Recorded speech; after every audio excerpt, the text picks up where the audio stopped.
Hello everyone, welcome to my YouTube channel.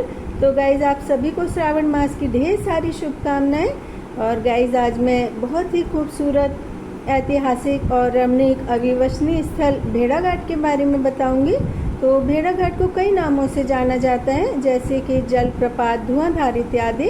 और भेड़ाघाट की खूबसूरती और संगमरमर के पत्थरों को तराश करके मूर्ति, मंदिर, बर्तन, पत्थर से बनी मोतियों की ज्वेलरी और संगमरमर के पत्थर से बने सजावट के सामान का बहुत ही बेजोड़ संगम है।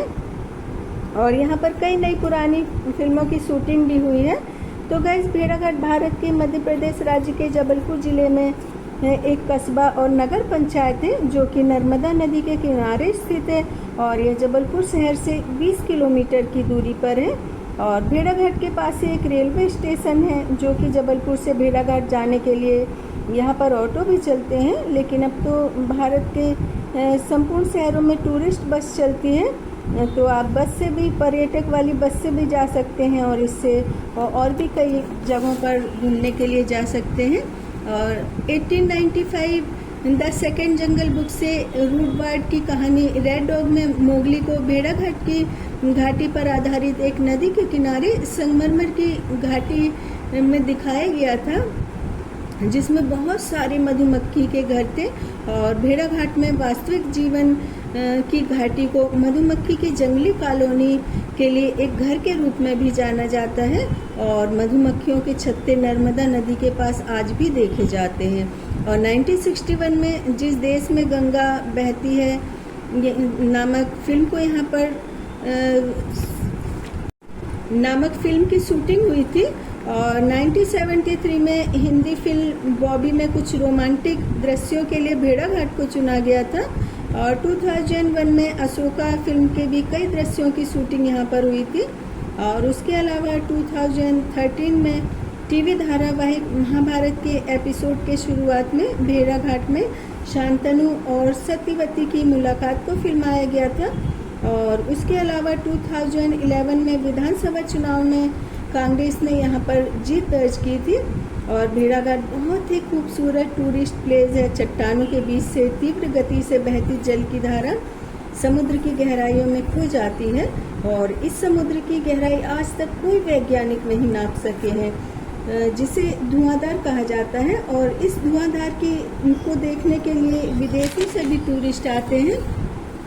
और धुआंधार को चारों तरफ से लोहे की मजबूत रेलिंग से कवर किया गया है, क्योंकि काफ़ी साल पहले ना टूरिस्ट एकदम पास से फ़ोटो लेते थे या वीडियो बनाते थे, तो धुआंधार के इतना पास पहुंच जाते थे कि कब समुद्र की गहराइयों में डूब जाते थे पता ही नहीं चलता था।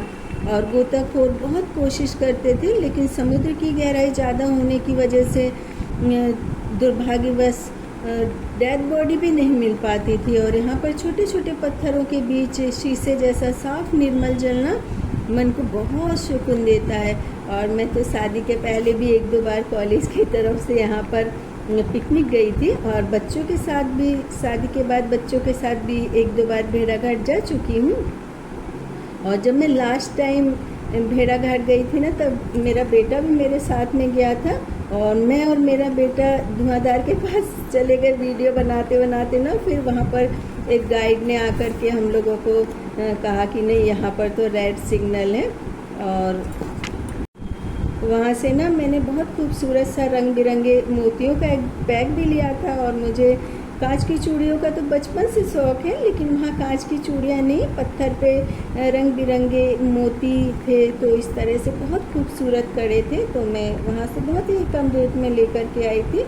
और भेड़ाघाट में बोटिंग करते हैं ना, तो दोनों साइड रंग बिरंगी चट्टानें दिखती हैं। और जब एकदम सकरी गली से बोट जाती थी, तो मुझे तो लगता था कि मैं बोट से उतर करके ना इन पहाड़ों पर चली जाऊं।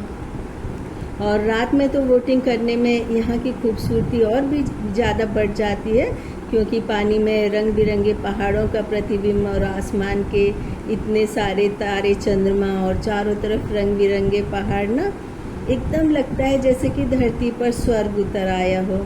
और यहाँ पर चारों तरफ संगमरमर के पहाड़ हैं जो कि ना पॉल्यूशन की वजह से मटमैले दिखाई देते हैं, और फिर इनको पत्थर के रूप में ढाल करके साफ किया जाता है तो ये एकदम सफ़ेद चमचमाते कलर के हो जाते हैं। और हमारे पूरे भारतवर्ष में ना संगमरमर के पत्थर व्यापार का एक साधन बने हुए हैं, और कई वर्षों से इन पत्थरों का अंतर्राष्ट्रीय व्यापार भी शुरू हो गया। लेकिन ये पत्थर ना बहुत ज़्यादा कच्चे होते हैं, बहुत जल्दी टूट जाते हैं, और यदि आप एक स्थान से दूसरे स्थान इन्हें ले जाएं तो इसकी पैकिंग बहुत ज़्यादा मजबूत होती है।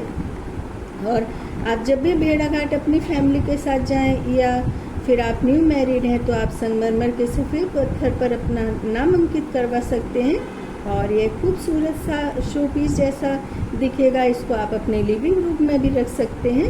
और यहाँ पर खाने में आपको देसी तरीके से बना स्वादिष्ट नाश्ता और खाना बहुत ही कम दाम में उपलब्ध हो जाएगा। और भेड़ाघाट में जाकर के जब भी आप बोटिंग करें ना तो कभी अपने बच्चों या खुद पानी की लहरों को टच ना करें, क्योंकि यहाँ पर बहुत सारे मगरमच्छ रहते हैं। और ये जो मगरमच्छ है ना ये हाथ पकड़ के बोट में से खींच लेते हैं तो सारी की सारी नाव पलट जाती है। वैसे डरने की कोई बात नहीं है। मुझे तो भेड़ाघाट में बोटिंग करने और पत्थरों के बीच में बहने वाले पानी में घूमना ना बहुत अच्छा लगता है। मैं अपना बहुत बड़ा वाला सीक्रेट बताती हूँ, क्योंकि ना मुझे लगता था कि एमपी में मेरी शादी होगी तो शादी के पहले मैं अपनी फियांसी के साथ एक बार भेड़ाघाट ज़रूर जाऊँगी। लेकिन ना मेरे बापू बहुत ज़्यादा खड़ूस थे, घूमना तो बहुत दूर, मैं तो देख भी नहीं सकती थी कि किसी इंसान से मेरी शादी होगी। लेकिन ना यहाँ बारिश में एकदम ये जो भेड़ाघाट है ना यहाँ की सारी दुकानें बंद हो जाती हैं, क्योंकि यहाँ पर ना बारिश में पानी का बहाव बहुत ज़्यादा तेज होता है और इसलिए सारी दुकानों को खाली करना पड़ता है। और यहाँ पर पर्यटकों का आना जाना भी बंद हो जाता है। और रोज़ जो दुकान लगाते हैं ना यहाँ पर बहुत ज़्यादा गरीब होते हैं तो उनको इस समय बहुत ज़्यादा नुकसान होता है। और यहाँ पर 64 जोगनी का एक मंदिर भी है। और वैसे मध्य प्रदेश में बारिश के मामले में तो चेरापूंजी की चचेरी बहन है, क्योंकि यहाँ पर बहुत ज़्यादा बारिश होती है। तो आप इसी तरह के टूरिस्ट प्लेस की जानकारी के लिए मेरा ऑडियो सुने और मुझे ज़रूर से सब्सक्राइब करें।